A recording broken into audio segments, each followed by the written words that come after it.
Sony is bringing more XR to the table in 2022. Day 1 VRR for gamers, new XR options including QD OLED, and mini LED TVs. I'll talk about all of that and much more in this video. Hey everyone, welcome to the channel, Tech with KG. All week long I'll be talking about CES announcements for all the new TVs, so be sure to subscribe if you don't want to miss any of that discussion. Alright, on to the model announcements for 2022. First off, Sony shocked a lot of people by announcing that their LCD flagship 4K and 8K TVs will be using mini LED with the Backlight Master Drive. So those of you wishing Sony would add more dimming zones, you definitely get your wish. Mini LED is a fantastic addition to the Sony LCD lineup. Once again, 65 inches will be the lowest size available for those flagship models. The Z95K and the Z9K is going to be the name of these models. Here's something I took note of what Sony was saying about their Backlight Master Drive combined with the mini LED panel. So they said, until now, backlit LCD models have struggled to display dazzling light and pitch darkness. The mini LED system itself did not fix this, but combined with the Backlight Master Drive, they were able to get it to a level they were really happy with. And they also said that the Backlight Master Drive and the mini LED combined with the XR processor is really going to give the TV a lot of control over the backlit zones. I'm personally a big fan of mini LED in the Neo QLEDs, so I'm curious to see what Sony is going to be able to do with these two things combined.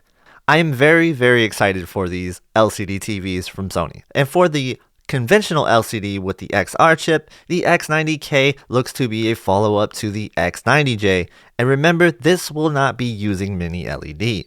Moving on to Sony's beloved OLED series, the A90K looks to be a refresh of the A90J of last year. However, this year it's only going to be available in the 42 and 48 inch size, which is great news for those wanting a smaller OLED display. My feeling is that the A90J will still be sold throughout 2022 in the 55, 65, and 83 inch sizes.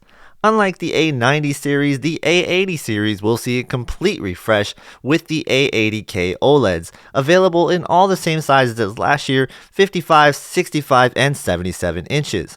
There's not an 83 inch option this year for the 2022 OLEDs, so you're going to have to go with last year's OLED lineup if you want an 83 inch TV from Sony that's an OLED.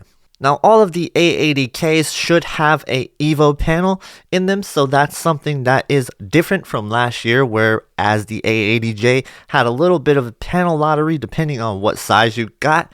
So this year, all of them should be Evo panels. And it's really likely that you're going to see the same panels being used in the C2 as you are in the A80K. Traditionally, that's kind of how it's been going. Now, for Sony's true flagship TV this year, they have the A95K. For the first time ever, a QD OLED TV will be purchasable.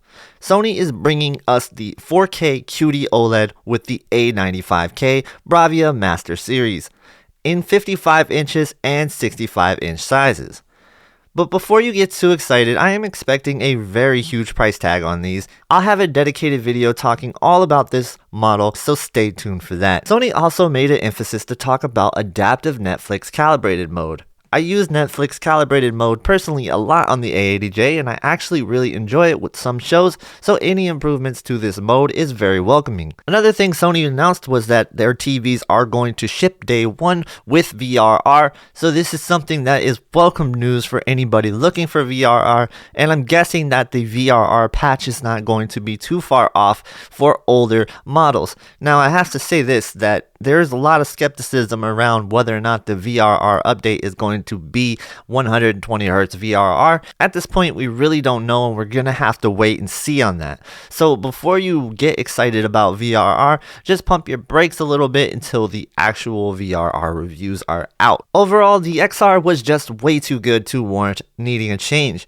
and it's definitely delivered the best picture quality in 2021. I think that Sony LCD fans should be very excited, and Sony OLED fans, well, unless you're looking for something new and expensive with the QD OLED or a smaller sized Master Series A90K, then it's probably just best to find a deal on the A80J or A90J if you can get it at a much cheaper price than this year's model. Now I expect the A90J to hold its price for a little bit longer, but it could drop in the next couple of months, so keep an eye out on that. If you're looking for more CES 2022 announcements and coverage, check out the videos at the end. And be sure to like and subscribe if you enjoyed this video. Thank you so much for watching, have a great day, and I will see you in the next one.